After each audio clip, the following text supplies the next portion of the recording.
ಕೇಳಪ್ಪ, ತಿಳ್ಕೊಳ್ಳಿ, ಒಂದು ತಿಳ್ಕೊಳ್ಳಿ, ದಯವಿಟ್ಟು ಬೇಜಾರು ಮಾಡ್ಕೊಬೇಡಿ. ನಾನು 45 ವರ್ಷ ದೇವೇಗೌಡರ ಗಂಡಿಯಲ್ಲಿ ಬೆಳೆದಿರೋನು, ಸಾಧಕ ಬಾಧಕಗಳನ್ನು ಅರ್ಥ ಮಾಡ್ಕೊಂಡಿರೋನು. ಬಾಬೂರು ನವಿಲೆ ಮಾದಂತ ಸಂದರ್ಭದಲ್ಲಿ 9 ಕಿಲೋಮೀಟರ್ ದೇವೇಗೌಡರ ಜೊತೆಯಲ್ಲಿ ನಡ್ಕೊಂಡು ಸುತ್ತಾಡಿದ್ದೀನಿ. ಲೋಕೇಶ್ ಅಣ್ಣ, ನಡ್ಕೊಂಡು ಸುತ್ತಾಡಿದ್ದೀನಿ.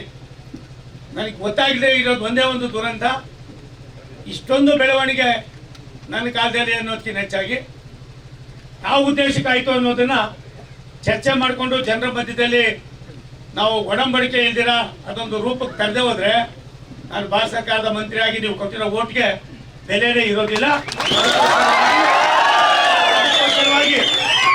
ನಾನು ಒಂದು ಮಾತನ್ನ ಇವ ಸಂದರ್ಭದಲ್ಲಿ ಹೇಳ್ತೀನಿ, ಎಮೋಷನ್ ಮಾಡೋದು, ಎತ್ ಕಟ್ಟೋದು, ತಾವು ಕೈಲಾಗದೆ ಹೋದ್ರೆ ಮೈ ಪರ್ಸ್ಕೊಳ್ಳೋದು, ತಾವು ಅಧಿಕಾರದಲ್ಲಿದ್ದು ಏನೂ ಮಾಡಿದ್ರೆ ಇನ್ನೊಬ್ಬರ ಮೇಲೆ ಹಾಕೋದು, ಇದ್ಯಾವುದಕ್ಕೂ ನನಗೆ ಬೇಸಿಕ್ ಏನಿಲ್ಲ.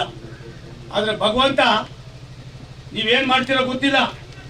ನಾನು ಒಂದೊಂದು ಇಂಚನ್ನು ಕೂಡ ಪ್ರತಿಯೊಂದನ್ನು ಕೂಡ ಮುಖ್ಯಮಂತ್ರಿಗಳಿಗೆ ಒಬ್ಬ ಜನಶಕ್ತಿ ಭಾರತ ಸರ್ಕಾರದ ಮಂತ್ರಿಯಾಗಿ ಏನೆಲ್ಲವನ್ನು ಕೂಡ ತಿಳಿಸಿದ್ದೇನೆ.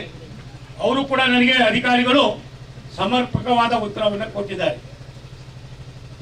ಈ ಒಂದು ಯಾರ್ಯಾರು ಎಷ್ಟೆಷ್ಟು ಕಾರಣ ಅನ್ನೋದಕ್ಕಿಂತ ಹೆಚ್ಚಾಗಿ ಇದು ಬಗೆಹರಿಬೇಕು. ಯಾವುದೇ ಕಾರಣಕ್ಕೆ ಶಾಶ್ವತವಾಗಿ ನನ್ನ ಜನರೇ ಆಗಿದ್ದಾರೆ, ಅವ್ರು ಒಂದು ಸಣ್ಣ ಅಪಚಾರವೂ ಕೂಡ ಆಗಬಾರ್ದು, ತೊಂದರೆ ಕೂಡ ಆಗಬಾರ್ದು ಅನ್ನೋದು ನನ್ನ ಮೊದಲನೇ ತೀರ್ಮಾನ. ಎರಡನೇದು ಇನ್ನೊಂದು 15-20 TMC ಜಾಸ್ತಿ ಮಾಡಿ ಯಾರ್ಯಾರು ಕೊಡಿ, ನಮ್ಗೇನು ಬೇಡ ಅನ್ನೋದಿಲ್ಲ. ಇಲ್ಲೇ ಮಾಡ್ಬೇಕು ಅನ್ನೋ ಅವಶ್ಯಕತೆನೂ ಇಲ್ಲ, ಇದನ್ನ ಎಲ್ಲೆಲ್ಲಿ ಚರ್ಚೆ ಮಾಡ್ಬೇಕು, ಒಂದ್ ನಿಮಿಷಪ್ಪ, ಎಲ್ಲೆಲ್ಲಿ ಚರ್ಚೆ ಮಾಡ್ಬೇಕು ಮಾಡೋದಕ್ಕೆ ಬಿಡ್ರಿ. ನನಗೆ ಗೊತ್ತಿದೆ ಯಾವ ಒಂದ್ ನಿಮಿಷಪ್ಪ, ನಾನು ಈಗಾಗಲೇ ಸನ್ಮಾನ್ಯ ಹಿರಿಯರಾದ ದೇವೇಗೌಡರ ಜೊತೆ ಚರ್ಚೆ ಮಾಡಿದ್ದೀನಿ, ಸುಮ್ಮನೆ ಕುಳಿತಿಲ್ಲ. ಸನ್ಮಾನ್ಯ ಕುಮಾರಸ್ವಾಮಿ ಅವರು ಅವ್ರ ಜೊತೆಲೂ ಚರ್ಚೆ ಮಾಡಿದ್ದೀನಿ. ನಮ್ಮ ಭಾರತ ಸರ್ಕಾರದ ಮಂತ್ರಿಗಳಾದ ಅವ್ರ ಜೊತೆಲೂ ಚರ್ಚೆ ಮಾಡಿದ್ದೀನಿ.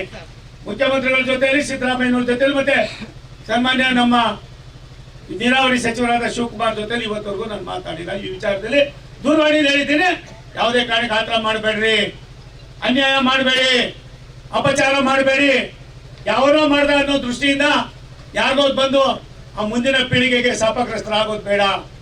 ಸರ್ ವಿಶ್ವೇಶ್ವರಯ್ಯನವರು ಕನ್ನಂಬಾಡಿಯನ್ನ ಕಟ್ಟಲಿಲ್ಲ ಅಂದ್ರೆ ನಾವೇನಾಯ್ತಾ ಇದ್ದೋ ಅನ್ನೋದ್ರ ಬಗ್ಗೆ ಯೋಚನೆ ಮಾಡಿ ಅನ್ನೋ ಮಾತನ್ನ ಕೇವಲ ನಿಮ್ಗೆಲ್ಲ ಮುಖ್ಯಮಂತ್ರಿಗಳಿಗೂ ಹೇಳಿದ್ದೀನಿ.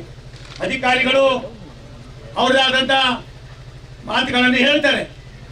100 ಜನ ಇದ್ದಾಗ ಅವರೊಬ್ಬರಾಗಿರ್ತಾರೆ. ಅವರನ್ನೆಲ್ಲ ಒಂದ್ ಕಡೆ ನಾವೇನೆಲ್ಲ ಆದಾಗ ಅದು ಬೇರೆ ಬೇರೆ ರೂಪಕ್ಕೆ ತಿರುಗ್ತದೆ. ನಿಮ್ಮಲ್ಲಿ ಕೈ ಜೋಡಿಸಿ ವಿನಂತಿ ಮಾಡ್ತೀನಿ, ನಾನೇನೆ ನನಗೆ ರಾಷ್ಟ್ರದ ಪ್ರಧಾನಿಗಳು 6ನೇ ತಾರೀಕು ಜಮ್ಮು ಕಾಶ್ಮೀರದಲ್ಲಿ ಒಂದು ದೊಡ್ಡ ರೈಲ್ವೆ ಯೋಜನೆಯನ್ನು ನೀವು ನೋಡಿದ್ದೀರಿ. ಅದರ ಸಂಪೂರ್ಣ ಜವಾಬ್ದಾರಿಯನ್ನು ನನಗೆ ಹಾಕಿದ್ರು. ಆ ಒಂದು ಒತ್ತಡದಲ್ಲಿ ನಾವು ಇಲ್ಲ ಅಂದಿದ್ರೆ 6ನೇ ತಾರೀಕು ಅಲ್ಲೇ ಇದ್ದೆ, 3, 4, 5, 6 ಅಲ್ಲೇ ಇದ್ದೆ. ಅದನ್ನು ಮುಗಿಸ್ಕೊಂಡು ಅವತ್ತು ರಾತ್ರಿನೇ ಅಲ್ಲಿಂದ ಜಮ್ಮುವಿಂದ ಡೆಲ್ಲಿ ಬಂದು, ಡೆಲ್ಲಿಯಿಂದ ಬೆಂಗಳೂರು ಬಂದು ಮೊನ್ನೆ ದಿನ ಮಧುಗಿರಿಗೆ ಹೋದೆ, ನಿನ್ನೆ ತಿಪ್ಟೂರ್ಗೆ ಹೋದೆ, ಇವತ್ತು ಎಲ್ಲಿಗೆ ಬಂದಿದ್ದೀನಿ. ನಾಳೆ ಹುಬ್ಳಿಗೆ ಹೋಗ್ತೀನಿ, ನಾಳಿದ್ದು ಕಾರವಾರ ಮತ್ತೆ ಉಡುಪಿ ಮಂಗಳೂರಿಗೆ ಹೋಗ್ತಾ ಇದ್ದೀನಿ.